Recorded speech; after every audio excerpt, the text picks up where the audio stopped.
நம்ம எப்படி ராஜா ஆகணும், இந்த பாக்கெட்ல எப்படி பேனா வந்தது, இதுக்கு ஒரு வரலாறு இருக்குது. என் பாட்டை முப்பாட்டங்கிட்ட இந்த பேனா இருந்ததா, வரலாறே கிடையாது. இந்த சட்டை பேண்ட் நான் போட்டுங்கிற சட்டை பேண்ட் என் பாட்டை முப்பாட்டை போட்டாங்களா? இந்த மாற்றம் யாரால வந்தது? இந்த பேனா யாரால வந்தது? இந்த பேங்க் எக்ஸாம் எழுதி ரிசர்வேஷன் யாரால வந்தது? இந்த வேலை வாய்ப்பு யாரால வந்தது? இந்த 10 பேருடைய பர்சனாலிட்டி யாரால வந்ததுன்னா பாபா அம்பேத்கரால் வந்தது.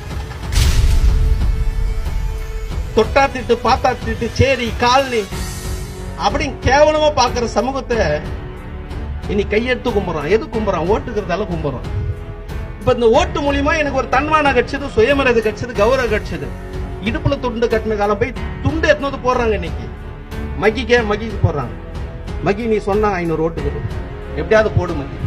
துண்டை எத்தனை போறாங்க தோல்ல, காலை தொட்டு கும்புறாங்க, கட்டி பிடிக்க ஆரம்பிச்சிட்டாங்க. இது எப்படி வந்தது? இந்த வாக்குச்சீட்டுன்றது வந்த பிறகு நம்மள ஒரு தன்மான சுயமரியாதை கிடைக்குது. இந்த தன்மான சுயமரியாதை யாரால கிடைச்சுன்னா பாபா சாஹேப் கிடைச்சான். சுபாஷ் சந்திர போஸ் போட்டோ போட்டு இருக்கிறாங்க.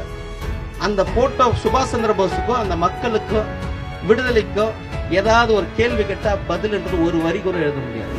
இந்திரா காந்தி அம்மா சொன்னாங்க, பிரதமரான பிறகு நான் கும்புற கடவுளை கூட என்ன பிரதமர் ஆக்கலாம். பாபா அம்பேத்கர் அழைச்சதும் சட்டத்தான் என்ன பிரதமராக. நீ பாத்திருப்பீங்க ரம்யா கிருஷ்ணன் ஒரு குழந்தைய குகையில இருந்து தாண்டி ஆத்த தாண்டி போடுவாங்க. அந்த குழந்தை தான் மலை ஏறி போய் ராஜாவும். ஏன்னா அது ராணி வயிற்றுல பிறந்த குழந்தை, அதுதான் ராஜாவாக முடியாது.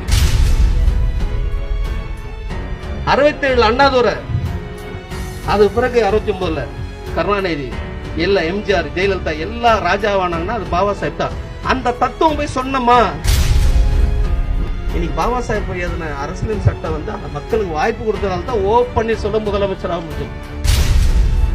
இந்திரா காந்தி பிரைம் மினிஸ்டர் ஆகணும், ஜெயலலிதா முதலமைச்சர் ஆகணும், மம்தா பானர்ஜி, கிரண் பேடி ஐபிஎஸ் ஆகணும். எல்லாம் ஒட்டுமொத்த பெண்களுக்காக பெண்கள் முன்னேற்றம் அடைஞ்சுக்கிறாங்க.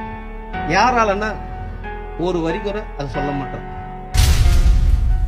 நம்ம என்ன பண்றோம்? நம்ம பட்ட கஷ்டம் குழந்தைங்க படக்கூடாது.